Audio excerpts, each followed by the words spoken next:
Okay? Because I think all that mumbo jumbo at the beginning can be kind of confusing. All right, but if you can read it, great. And if you want help reading it, I will read it for you. But I'm going to just start from here. All right. So when it says separation of variables, that just means get the x's on one side and get the y's on the other. That's all it means. Get the x's on one side and y's on the other. And when I say that, I also mean if it has a y in it, like dy is a y variable and dx is an x variable. So I'm going to put y's on one side and x's on the other. All right. So this is my equation. So I'm going to start with that. X squared plus 4 dy over dx equals xy. Now, up to this point, this dy dx is just notation, right? It's just notation. But now, if you want to treat it like a fraction, it works. So you are welcome to treat it like a fraction, okay? So what does that mean? So that means I can multiply by dx. That's what that means, okay? Or if I wanted to, I can divide by dx. But here, you're never going to want to divide by dx. You want to multiply by dx.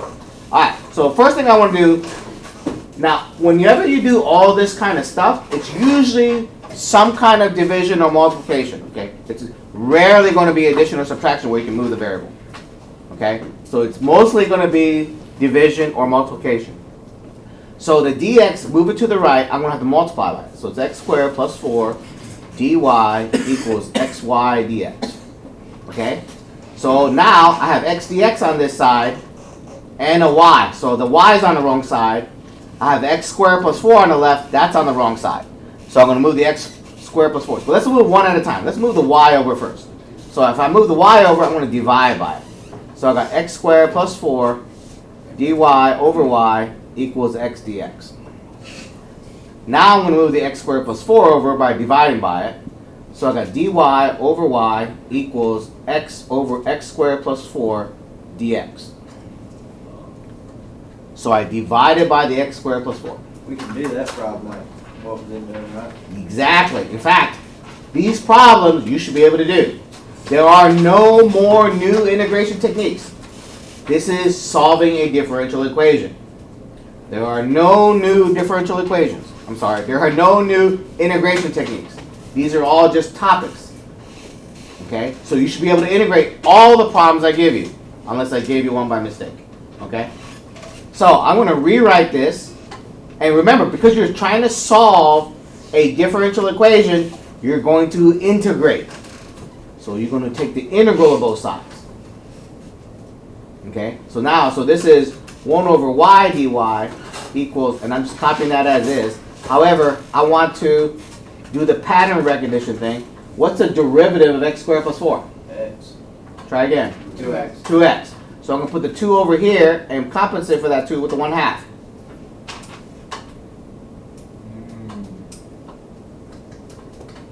All right? Now integrate both sides.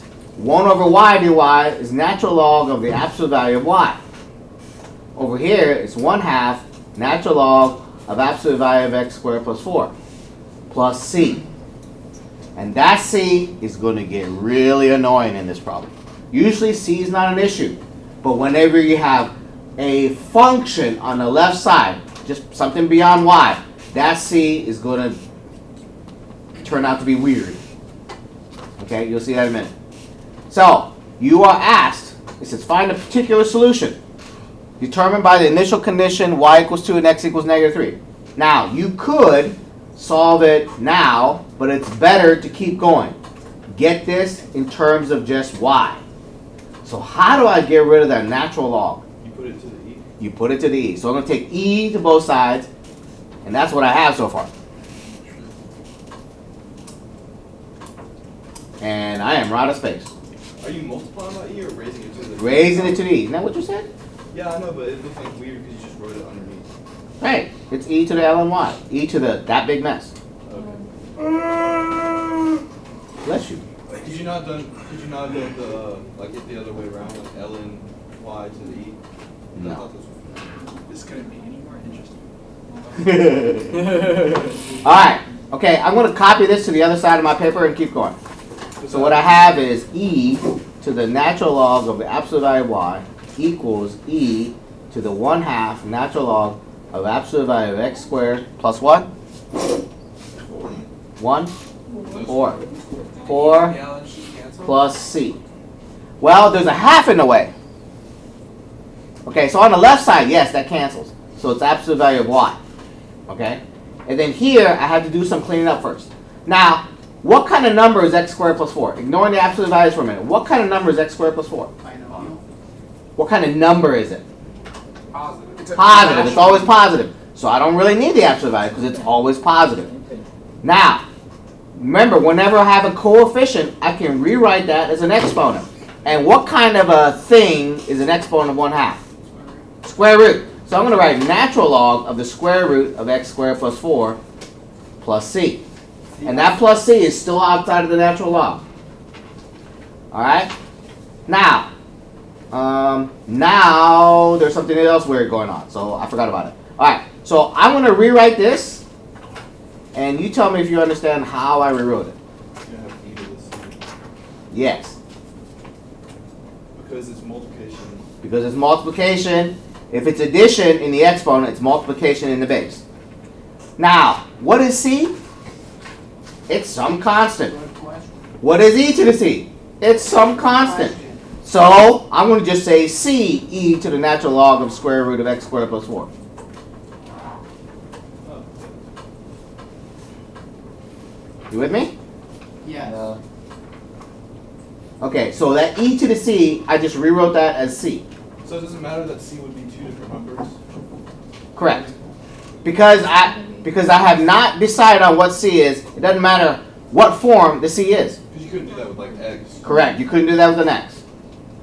Right? But this will be just some fixed number.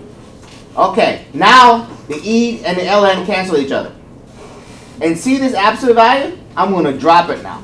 Because that c is going to handle the plus or minus. Whatever it is, the c is going to handle the plus or minus. So I'm going to drop the absolute value on the y. So the e and ln cancel each other, so I just have c square root x squared plus 4. So the L and the E are the same or opposite? The e and ln cancel each other out. Now I'm going to solve for that c. Now I'm going to solve for the c. Alright? Alright, so remember, it was y equals 2 and x equals negative 3. Right? It was y equals 2. You were told that y equals 2 when x equals negative 3. So I'm going to plug that in. So 2 equals c negative 3 squared plus 4. Right? 13. Right? So that's 2 equals 6 root 13. So 2 over root 13 equals c. Do you want us to move the radical to the numerator? Sure. It's not that big of a deal, though. So that means c equals 2 root 13 over 13. So, Mr. Schweitzer, Yeah. if you were to plug those numbers in before you took c out of the exponent of e, like before the c kind of like changed, would you get a different number? You would. However, when you plugged it in and rewrote it in a simplified form, you still end up with this. Okay? So if I solved it earlier, it would probably be a little bit prettier. But then as I solved it into this state, it'll go back to looking like this. Okay? So yes, if I would have solved it here, it would have looked a little different. But when I get it to this stage, it will go back to looking the same. Or similar. Okay? Alright, so my final answer to this question is y equals 2 root 13 over 13 times the square root of x squared plus 4. Okay? Now granted, it was absolute value. That means it could have been positive or negative. But this part right here decided the x equals negative 3 and y equals 2. That decided what this sign should be. So it's just absolute value. So it's just positive root. Okay? So that form decides the final value. Or that initial value. Okay, so that's the answer to number 1. Okay, so this is complicated in the sense that you have to integrate two things at the same time. And the second thing is you have never seen a C behave this way. So that's another new concept, the C behaving differently. Okay, where C ended up being multiplication and not just addition. Alright? Why is it we can retake the X squared equals 4? The final answer. How does that come back? Say it again. Why does that come back? Oh, we're just plugging in. Right, this was the equation, right? And all I had to do was replace the C with what I could find. Alright? Alright. How are we doing on time? Like 5 minutes. Okay, let's do number 2, then we'll stop. I gotta go take a look again. You have a urinary problem? It was I tried drinking a lot of water. He's staying hydrated. It's game day, Mr. Spicer. Oh, alright. So I got xy dx plus e to the negative x squared y squared minus 1 Mr. Schweitzer, dy. Yeah? just clarifying this, we're supposed to do 273, which is like AB, like E, IJK. Okay. And are we required, like, are we? Yeah, and do the other page. Yeah. Alright, so now, all 285? it's not that big, I don't think. Alright, so I have a plus sign here, but notice there's a dx and a dy separating them. So I can just move this to the right. I'm going to move the xy dx to the right, because I'm used to having dx to the right. That's the only reason I'm moving it to the right.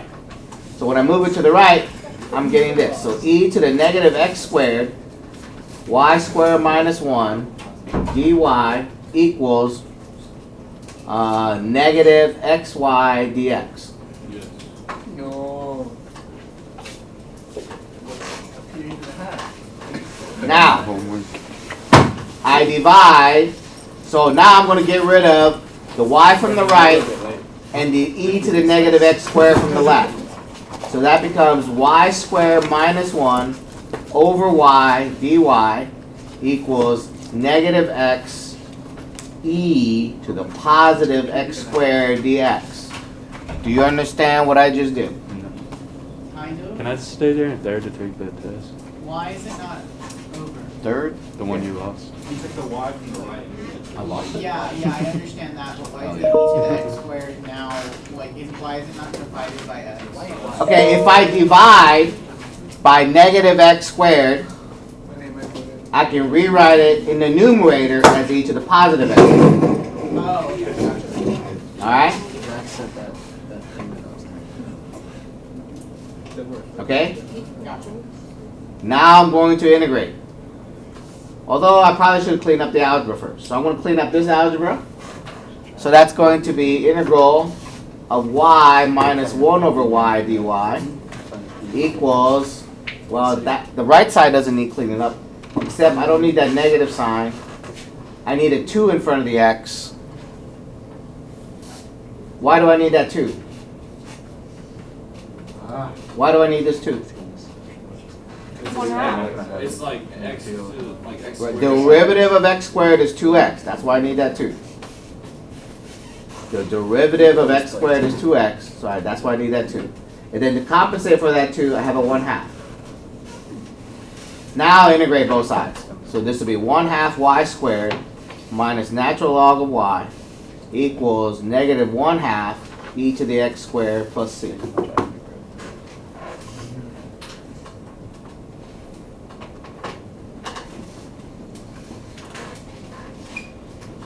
Whenever you see a combination of like this in y's, don't try to solve it. Just try to find c from there. Like I wouldn't try to solve this for y. So does that mean if you had a y value, like it gave you a y value, would you put that in both of them? Yes. In fact, they gave us y equals 1 and x equals 0. Right? This expression right here. This means that y is 1 when x equals 0. That means y is 1 when x equals 0.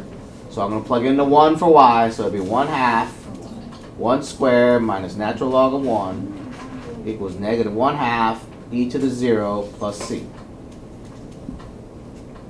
Right? I plugged in 1 for y, 0 for x.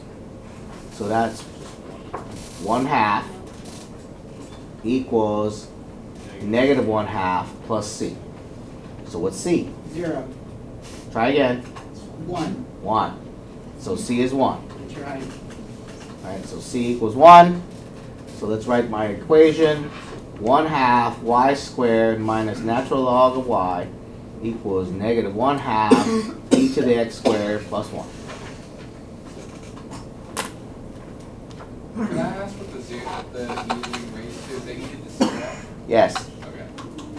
Is that all we do, or do we simplify it to get like? Alright, good question. Oh, his question is, do we simplify that? Oh, no, I'm not simplifying that one. Okay. It's okay, no more. And I am ending the lesson there. Alright, John, are you